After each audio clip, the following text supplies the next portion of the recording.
예수님께서는 사마리아 여인에게 복음을 증거하셨습니다. 삶 가운데 목마름이 있었던 그 여인에게 예수 안에는 마르지 않는 생수가 있다라는 것을 말씀하시고, 여인의 삶에 그저 마을에 있는 그 우물가에 마시는 물만 자신의 인생의 목마름을 해결해 줄 줄 알았던 이 여인이 예수님을 만나고 나서 예수님 안에 있는 그 영원한 생수, 영원한 기쁨을 맛보게 됩니다. 비로소 인생의 맛을 깨닫게 되고 구원의 맛을 깨닫게 된 이 여인이 얼마나 기뻤는지 자신의 물동이를 버려두고 이제 마을로 내려가서 그동안 피하고 숨었던 사람들에게 여기에 생수가 있고 여기에 예수가 있다라는 것을 증거하게 됩니다. 그래서 여인이 내려가는 그때에 마침 먹을 것을 구하러 동네에 갔던 제자들이 먹을 것을 사가지고 예수님께로 돌아오게 되는데, 주님께 말합니다. 예수님, 우리가 여기 음식을 많이 사왔기 때문에 시장하시죠. 얼른 선생이여 우리의 음식을 드십시오 라고 말하게 됩니다. 그런데 어찌 된 일인지 시장하실 것 같았던 예수님께서 음식에는 전혀 관심이 없으시고 32절에 보면 이렇게 말씀하시는 겁니다. 이르시되 내게는 너희가 알지 못하는 먹을 양식이 있느니라. 다시 말해서 예수님은요, 이미 먹을 양식이 있고 나는 이미 배부르다라고 말씀하시는 겁니다.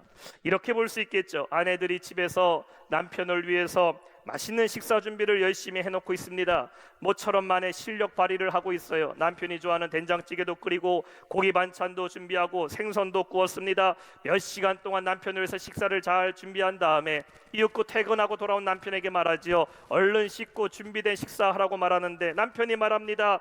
여보, 밖에서 밥 먹고 왔어. 배불러. 그때 아내가 느끼는 그 실망감, 속으로 말하지는 않겠지만 이렇게 생각하겠죠. 내가 다시는 밥을 차려주나 봐라.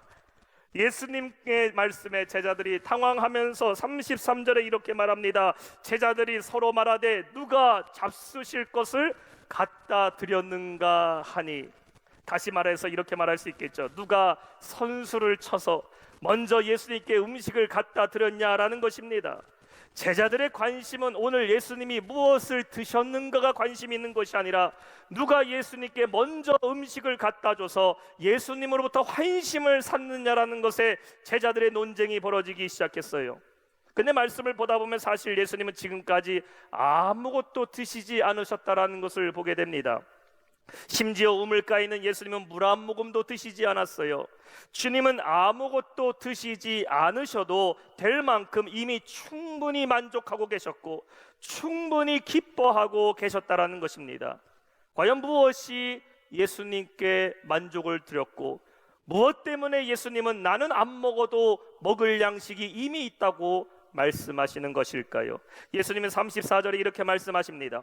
예수께서 이르시되 나의 양식은 나를 보내신 이의 뜻을 행하여 그의 일을 온전히 이루는 것, 그것이 바로 나의 양식이라고 말씀하고 있어요.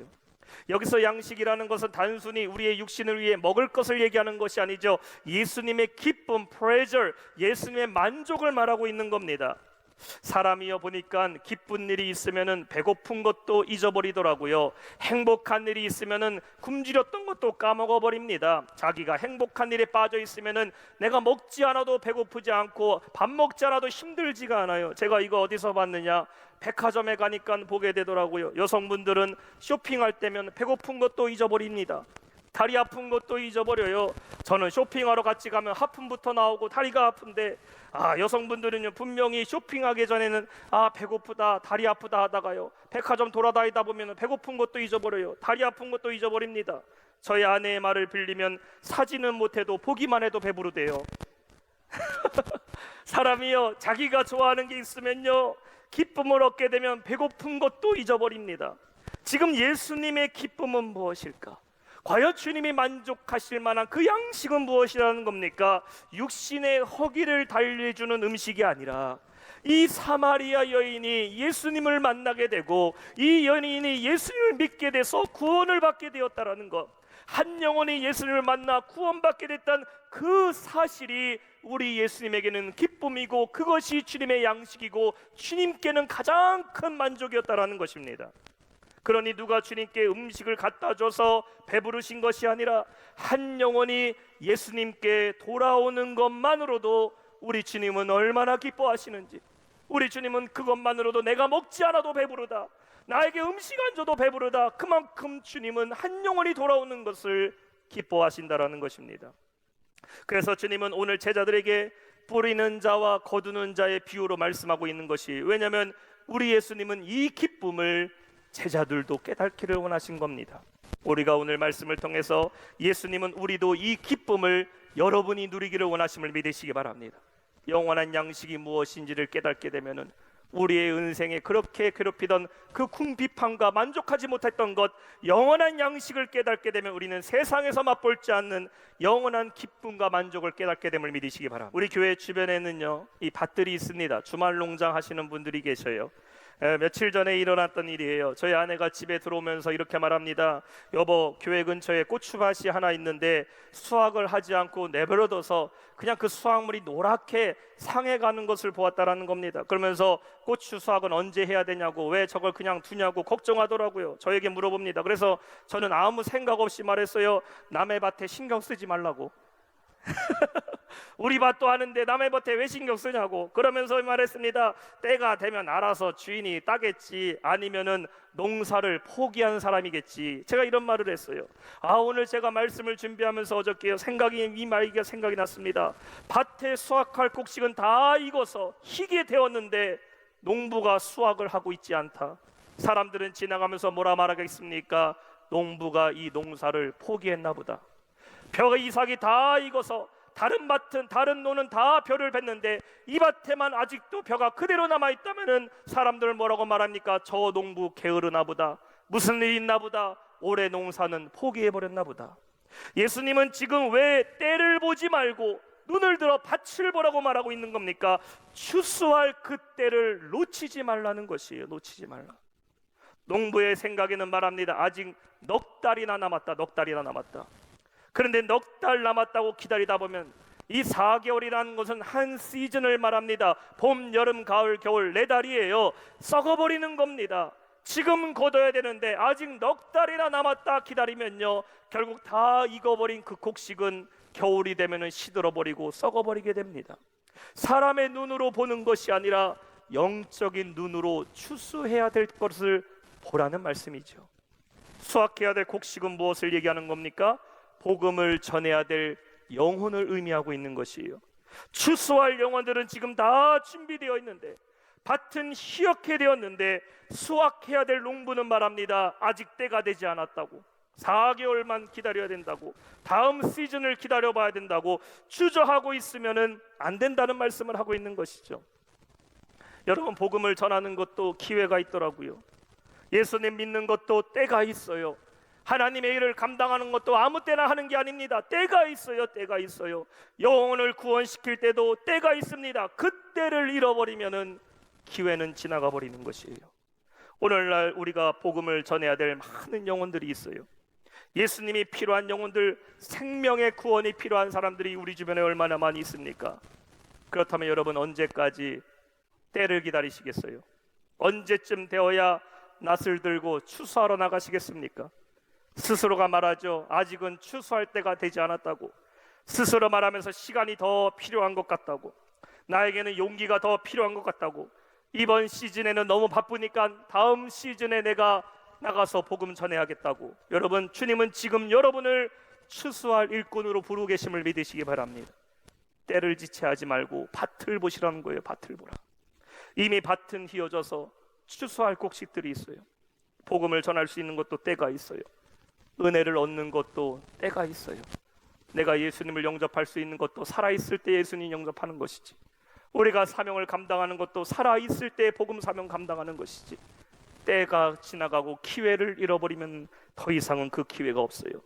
복음이 필요한 영혼들을 바라보면서 그들을 주님께로 인도하는 거두는 자들이 되시기를 주님의 이름으로 축원합니다. 두 번째는 뿌리는 자의 수고입니다. 37절 말씀이에요. 그런즉 한 사람이 심고 다른 한 사람이 거둔다 하는 말이 옳더라. 자, 예수님께서는 수확함에 있어서 뿌리는 자와 거두는 자의 역할의 분담을 말씀하고 있습니다. 농사를 할 때 가장 중요한 것은 씨를 뿌리는 파종과 또한 열매를 거두는 추수가 중요한 겁니다. 씨를 뿌리지 않으면 거둘 열매가 없는 것이고, 추수하지 않았다면 그 다음에 다시 뿌려야 될 씨앗이 없는 겁니다. 그래서 봄철이 되면 씨를 뿌리는 일꾼이 필요한 것이고, 가을철이 되면 뿌렸던 수확을 거두는 추수하는 일꾼이 필요한 것입니다. 군대에 있을 때 농번기가 되면은 이 군인들이 대민 지원을 나가게 됩니다. 저도 강원도에 있을 때에 이 강원도에는 일손이 부족하기 때문에 근방에 있는 전방에 있는 부대의 군인들이 나와서 농사하시는 분들의 대민 지원을 도울 때가 있어요. 부대에서 방송을 합니다. 대민 지원 나가게 되었으니 소대에서 나가고자 하는 소대는 선착순으로 행정반으로 오라고 합니다. 그럼 벌써 복도에서요 우당탕탕탕 소리가 나면서 각 소대별로 대표들이, 보통은 일병들이 나가요 뛰어나가게 됩니다. 왜 그러냐? 군인들이 기대하는 것이 바로 이 대민 지원이기 때문이죠. 봄철이 다가오고 가을철이 다가오면요 대민 지원 나갑니다. 논밭에 모를 심기도 하고 가을에는 벼이삭 빼는 거 도와줍니다. 근데 왜 이렇게 군인들이 대민 지원을 좋아할까? 일단 군인들은요 부대 바깥에 나가는 건 다 좋아합니다. 그래서 대민 지원 나가다면 일단 부대 바깥에 나가는 것이고, 그 다음에 이렇게 농번기예요. 농사일 도와주면요 군인 아저씨들 수고한다고 뭘 줍니까? 새참 줍니다. 비빔국수 줄 때도 있고 콩국수를 줄 때도 있고, 인신 좋은 분들은요 돼지고기 삶아서 보쌈을 줄 때도 있어요. 그 맛에 군인들이요 봄과 가을이 되면요 신나서 대민 지원을 기다리고 있어요. 주님은 추수할 때가 도래했다라는 것을 말씀하시면서 이러한 추수를 거두기 위해서는 씨 뿌리는 자의 수고와 열매를 거두는 자의 수고가 필요하다고 말씀하고 있는 것이에요. 그렇다면 누가 씨를 뿌리는 사람일까? 먼저 예수님은 자신이 씨 뿌리는 자라는 것을 말씀하고 계십니다. 여러분, 예수님께서 이 땅에 오심으로 말미암아 복음의 씨앗을 뿌리셨음을 믿으시기 바랍니다. 우리에게 영생의 씨앗을 주님께서 뿌려주셨어요.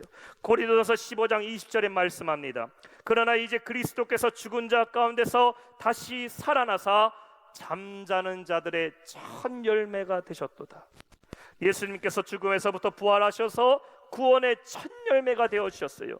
그리고 주님께서 뿌리신 그 복음의 씨앗, 이 생명의 씨앗이 온 세상에 퍼져나가게 되어서 수많은 이들이 예수를 믿고 구원받게 되는 열매를 거두게 하셨습니다. 그 열매 중에 저와 여러분도 복음의 씨앗, 예수님의 복음을 받아들이고 구원받은 자들임을 믿으시기 바랍니다. 주님이 만약에 이 땅에 오시지 않으셨다면, 우리 예수님께서 처음에 씨앗을 뿌리지 않으셨다면, 우리의 첫 열매가 되지 않았다면 우리는 복음을 들을 수도 없고 영생을 얻을 수도 없는 불행한 인생을 살아갔을 것이에요. 그러나 예수님께서 복음의 씨앗이 되심으로 인해 저와 여러분이 구원을 얻었고, 그 복음의 씨앗이 뿌려지는 곳마다 추수하는 열매가 맺어지게 되었음을 믿으시기 바랍니다. 예수님은 처음으로 씨앗을 뿌리신 분이셔요. 그리고 또 누가 뿌리는 자입니까? 주님으로부터 그 생명의 씨앗을 받은 우리가 복음을 뿌리는 사람들이 되어야 된다는 것입니다. 로마서 10장 14절과 15절 말씀을 한번 보세요. 그런즉 그들이 믿지 아니하는 일을 어찌 부르리요? 듣지도 못한 일을 어찌 믿으리요? 전파하는 자가 없이 어찌 들으리요? 보내심을 받지 않았으면, 뿌리는 자가 없다면 어찌 전파하리요? 기록된 바 아름답도다. 좋은 소식을 전하는 자들의 발이와 함과 같으니라. 누군가 복음을 위해 헌신하지 않았다면 우리가 어떻게 예수님을 믿을 수 있었겠습니까? 1866년에 영국에서부터 조선이라는 나라에 복음을 전하기 위해서 제너럴 셔먼호를 타고 왔던 토마스 선교사, 27살의 젊은 청년입니다. 그 선교사는 아무도 알아주지 않았던 조선이라는 나라에 자신의 가슴을 품게 됩니다. 당시에 조선은요 흥선대원군의 그 세국전책으로 인해 병인박해가 일어나게 돼요. 대규모의 천주교 탄압이 일어나고 8,000명이나 되는 그런 신도들이 참수형에 당했습니다. 목배임을 당했어요. 그때에 누가 조선에 복음 전하러 들어오겠습니까? 조선에 가서 복음을 전한다라는 것은 말 그대로 죽으러 가는 겁니다. 죽으러 가는 것이에요. 아무도 신경 쓰지 않고 감히 누구도 그 땅에는 복음을 전한다라는 것을 생각하지 못할 그때에 누군가는 그래도 그 땅에 복음의 씨앗을 뿌려야 된다고 그해 8월 달에 토마스 선교사는 가슴에 성경을 품고 배를 타고 조선으로 돌아오게 돼요. 역시나 배는 항구에 도착하기도 전에 관군에 의해서 불타게 됩니다. 배가 침몰하기 전에 그 배에서 뛰어내렸던 모든 사람들은, 그 양인들은 다 대동강변에서 잡혀서 참수형을 당했어요. 이때 토마스 선교사도 조선이란 땅에 발을 붙이자마자 전도의 전자도 말하지 못하고 그는 참수형 당했습니다. 근데 그는 마지막 순간에 자신을 향하여 칼을 들고 있는 관군에게 그를 위해 기도하고 가슴에 입문품었던 성경책을 전해주고 순교를 당하게 됩니다.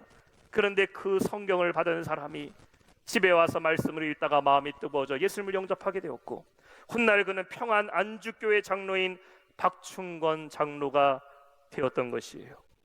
복음의 씨앗을 품고 이 땅을 밟은 토마스 선교사의 그 순교의 씨앗이 오늘날의 대한민국의 교회가 세워지고 저와 여러분이 예수님을 주로 영접하는 그 뿌리는 자의 시작이 되었다라는 것입니다. 예수님의 십자가의 보혈의 피가 저와 여러분에게 생명의 씨앗이 되었고, 이 복음을 위해서 사명의 씨앗, 헌신의 씨앗을 뿌리는 자들이 바로 오늘날 우리라는 것이죠. 그래서 시편 126편 5절과 6절에는 이렇게 말합니다. 눈물을 흘리며 씨를 뿌리는 자는 기쁨으로 거두리로다. 울며 씨를 뿌리러 나가는 자 반드시 기쁨으로 그 곡식단을 가지고 돌아오리라. 여러분, 우리는 씨 뿌리는 자가 되어야 됨을 믿으시기 바랍니다. 여러분의 가정에서, 일터에서, 학교에서 복음의 씨앗을 뿌리는 자들이 되어야 돼요. 부모는 자녀를 위해서 눈물의 기도의 씨앗을 뿌려야 돼요. 성도는 교회를 위해서 헌신의 씨앗을 뿌려야 돼요. 씨 뿌리는 사람은 궁핍합니다. 씨 뿌리는 것은 고통스러워요. 그 성경에서 씨를 뿌린다라는 것을 눈물을 흘린다라고 말하고 있어요. 그 아무것도 보이지 않는 맨 땅에 나는 씨를 뿌리지만 눈물로 뿌리는 그 씨앗 반드시 기쁨으로 거두게 됨을 믿으시기 바랍니다. 오늘도 우리가 이 소망을 갖고 열심히 복음의 씨앗을 뿌리는 우리 모든 성도 되시기를 주님의 이름으로 축원합니다. 마지막 세 번째, 거두는 자의 참여입니다. 38절에 말씀합니다. 내가 너희로 노력하지 아니한 것을 거두러 보내었나니 다른 사람들은 노력하였고 너희는 그들이 노력한 것에 참여하였느니라. 뿌린 씨앗이 있다면 여러분 반드시 거둘 때가 있음을 믿으시기 바랍니다. 분명한 것은요, 뿌리는 것보다 거두는 것은 훨씬 많다라는 것이에요.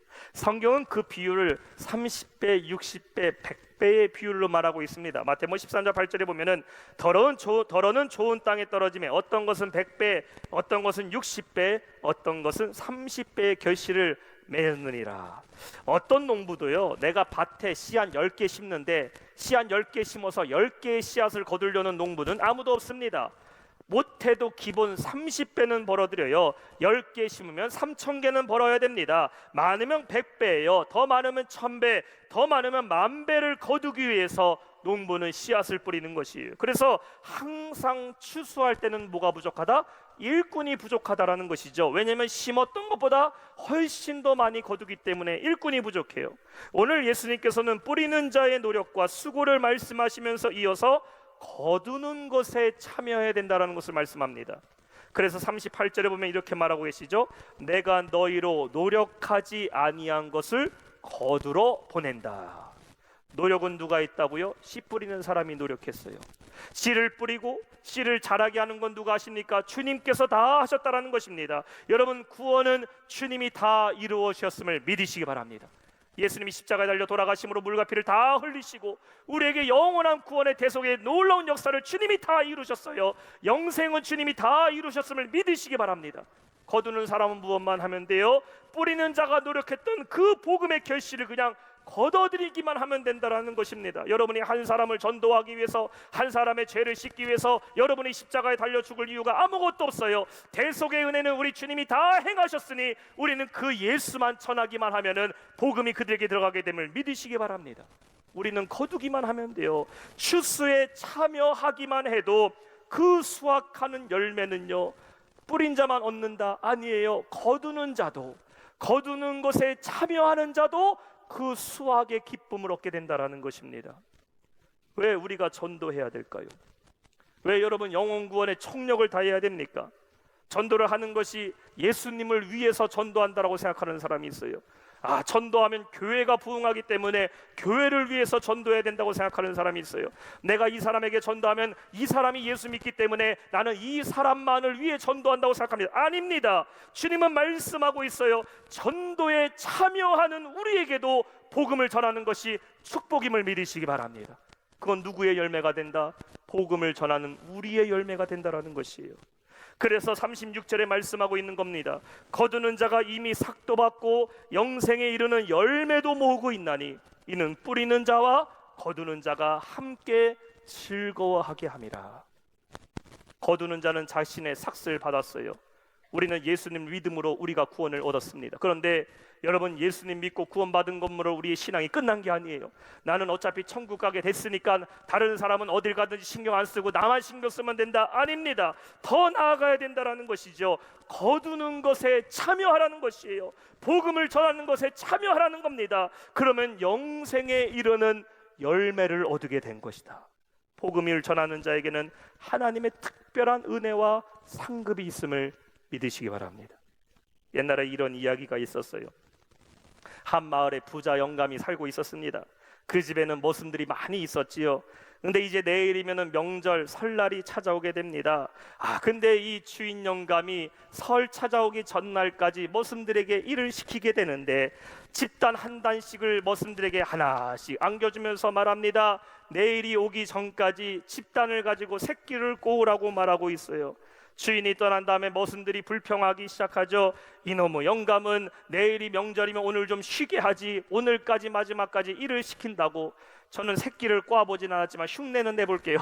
침을 탁탁 뱉어가면서 새끼를 꽂습니다. 발에다가 줄을 끼고 새끼를 꼬는데 불평하던 머슴들은요 대충 꼬기 시작해요. 어차피 내일이면 쉬는 날이니까. 주인 영감 우리에게 일 시켰다고 물퉁물퉁 새끼줄도 얇게 꼬으라고 했는데 엄지손가락만 놔도 훨씬 더 두께 새끼를 꽂습니다. 근데 한쪽 구석에서요 아주 충성스러운 그 모습은요 조용하게 새끼를 꼬는데 얼마나 새끼줄이 얇은지 머리카락 같아요. 그렇게 길게 열심히 새끼를 꼬았습니다. 이윽 후 저녁이 차려왔어요. 이제 주인은 모슴들에게 말하게 됩니다. 집으로 온 주인이 말해요. 너희가 꼬았던 새끼를 가지고 따라오너라. 자, 자신들이 꼬았던 새끼줄 갖고 주인을 따라가게 되는데 집안 안방에 데리고 들어가더니 그 안방에 뭐가 있었습니까? 엽전이 한 자루 담아 있었음을 기억하시기 바랍니다. 주인이 말해요. 너희가 꼬았던 새끼줄에다가 엽전을 끼워라. 불충하고 원망했던 종들은요 엽전이 들어가지가 않아요. 왜냐하면 새끼줄이 엄지손가락만 해서. 그런데 순종했던 충성스러운 종은요 엽전을 하나 둘씩 꼬았는데 아니 그 포대 안에 있는 모든 엽전이 다 들어가는 줄 기억하시기 바랍니다. 그래서 새끼를 충성스럽게 꼬았던 종은 엽전을 가득 가지고 가서 부자가 되었다는 옛날 옛적 호랑이 담배 피던 시절 이야기가 있어요. 성경에서는 전도자에게 주신 큰 상이 있다고 말씀하고 있어요. 볼까요? 에베소서 2장 10절에 보면 생명의 면류관을 준다고 약속하셔요. 디모데후서 4장 8절에는 의의 면류관을 내게 주리라 약속하십니다. 베드로전서 5장 4절에는 복음을 전하는 자에게는 영광의 면류관을 얻는다고 말씀하고 있어요. 데살로니가전서 2장 19절에는 기쁨과 자랑의 면류관이 있다고 말씀하고 있어요. 그래서 사도 바울은 빌립보서 3장 14절에 말하고 있는 거예요. 나는 그 부름의 상을 위하여 달려간다. The prize of the reward. 하나님이 나에게 주신 그 상을 바라보면서 내가 달려간다고 말씀하고 있는 겁니다. 누구에게 주시는 축복입니까? 거두는 것에 참여하는 자에게 주시는 하나님의 축복이라는 것이에요. 사랑하는 성도 여러분, 우리는 거두는 사람들이 되어야 될 줄 믿습니다. 복음에 참여하는 것만으로도 우리에게는 놀라운 축복이 있어요. 주님은 우리에게 마지막 명령을 하셨어요. 세상 끝날 때까지 내가 너희와 함께 하리니 너는 가서 모든 민족으로 제자를 삼아 복음을 전해라. 전도는 하늘에서 가장 큰 상급입니다. 한 영혼이 주님께 돌아오는 그 가치는 천하보다 귀하다고 말씀하셨어요. 이 말은 다시 말해 천하의 그 어떤 복된 일이라 할지라도 한 영혼 구원하는 것보다 훨씬 귀한 일은 없다라는 것이에요. 이 놀라운 축복의 열매를 다 거두는 자로 참여하는 우리 모든 성도 되시기를 주님의 이름으로 축원합니다. 오늘 말씀 맺겠습니다. 오늘 예수님은 무엇이 주님을 가장 기뻐하시는 일이며 무엇이 주님께서 가장 갈급하여 하시는지를 저와 여러분에게 말씀하고 계셔요.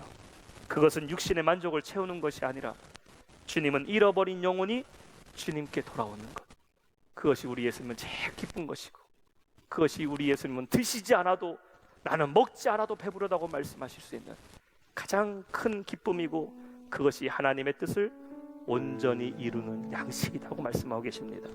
그리고 여러분에게 말씀하셔요. 추수할 때 기다리지 말고 나가서 들판에 희어있는 곡식을 보라고 말씀합니다. 눈을 들어보면 여러분 주변에요, 예수님이 필요한 사람이 너무나 많이 있어요. 만약에 여러분 눈에 보이지 않는다면 기도하세요. 하나님, 눈을 열어 주님이 필요한 자들이 보이게 하여 주옵소서. 전도도 때가 있어요. 부름받아 쓰임받을 때도 다 때가 있습니다. 다행인 것은 아직도 주님은 추수할 사람을 찾고 있다는 것입니다. 마태복음 9장 37절에 말씀하고 있어요. 이에 제자들에게 이르시되 추수할 것은 많되 일꾼이 적으니. 추수할 것 많은 이때에 추수할 일꾼으로 쓰임받는 건 귀한 겁니다. 이제 추수할 것이 없으면 일꾼도 필요하지 않아요. 전도는요, 남을 위해서 하는 게 아닙니다. 전도는 나를 위해서 하는 거예요. 우리 한번 손을 가슴에 대고 말해봅시다. 전도는 나를 위해 하는 거다. 나를 위해 하는 거예요. 왜냐하면 전도하는 것만큼 주님은 기뻐하시고, 전도에 참여하는 것만으로도, 복음에 참여하는 것만으로도, 하나님의 그 선하신 일에 내가 동참하는 것만으로도 주님은 우리에게 놀라운 상급과 면류관과 기쁨을 주시기 때문이에요. 스펄전 목사는 말했어요. 나는 나의 유익을 위하여 전도하고 싶다. 어느 날 나는 하늘나라에 가서 내가 전도한 사람을 만나 그 사람들이 나를 보고 기뻐할 것을 생각하니 전도하지 않을 수가 없다.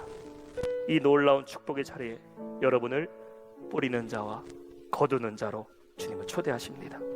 주님의 그 부르심에 충성된 일꾼으로 쓰임받아 저 하늘의 축복의 상급을 쌓으며 살아가는 우리 모든 성도 되시기를 주님의 이름으로 축원합니다.